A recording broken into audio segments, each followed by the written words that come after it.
Yo, what's good? It's been a long weekend, man. I had shows a headline at Nick's Comedy Stop on Thursday and Friday in Boston. Had good shows, mediocre turnout. I'm not gonna say decent, but it was a good, fun crowd. Uh, the last video, I hurt my back, and the joint still hurt, but I got to keep on. Went to work today, day job. Got home. Um, Took care of the kids, got them ready for bed so I could bounce out so the fan would be okay. And now I am en route to do a guest spot at this spot in Boston called Copa Restaurant. See, I'm trying to get ready for, not trying, I'm getting ready for a taping in New York with Ray DeJean and Talent. Talent hit me up and asked me if I wanted to come down and do the taping. I was like, sure. So that's Wednesday. It's Wednesday. What date is that? Wednesday the 8th of August. Today is Monday the 6th of August.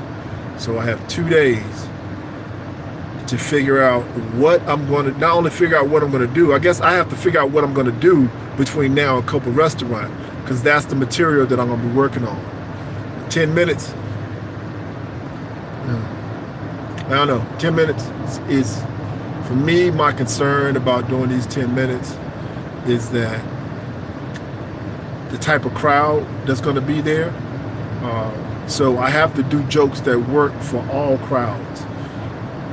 People are like, what does that mean? I understand comedy is comedy. Yes, it is, but different crowds react differently to certain jokes. For example, I'm not going to use myself. I'm going to use a white comedian. If a white comedian told a black joke that was even close to being considered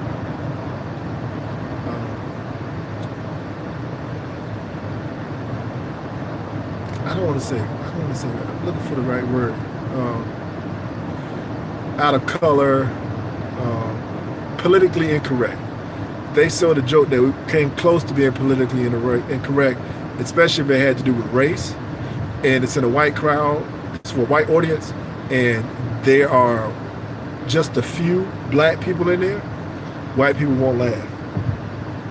But if that same comedian does that same joke in front of a predominantly black audience, the audience would laugh. Now, it has to be funny. I'm not talking about a straight out racist joke. That's not going to go over. But if you tell a joke and it's, and it's funny, then they're going to give it to you. So that's an example of how different people react to different jokes. So that gives me the ability to say that there's a difference in some instances between a black audience and a white audience. Or I don't want to say urban, a predominantly black audience. When I'm using black, I'm talking about people of color. They laugh differently, and they laugh at different things because they can identify with it.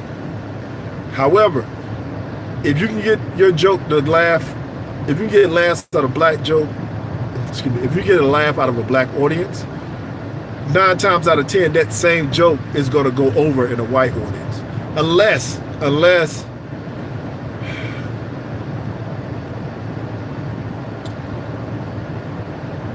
it's niggerish.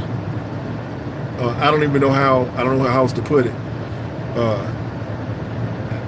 Yeah, it's just, I've seen comedians that would kill in front of a black audience, go up in front of a white audience and get nothing because it's too outlandish. They can't, it's not outlandish, it's far from what they understand or can identify with, so they're not able to laugh at it. So the best way to get a joke to go over for everybody is to create a bit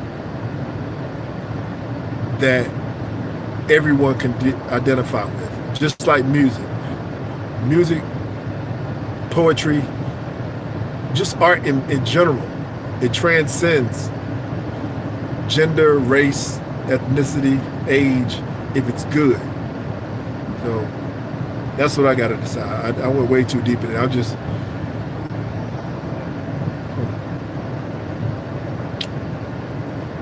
I'll figure it out. All right, I got to get out. I got to get in my head, figure out what I'm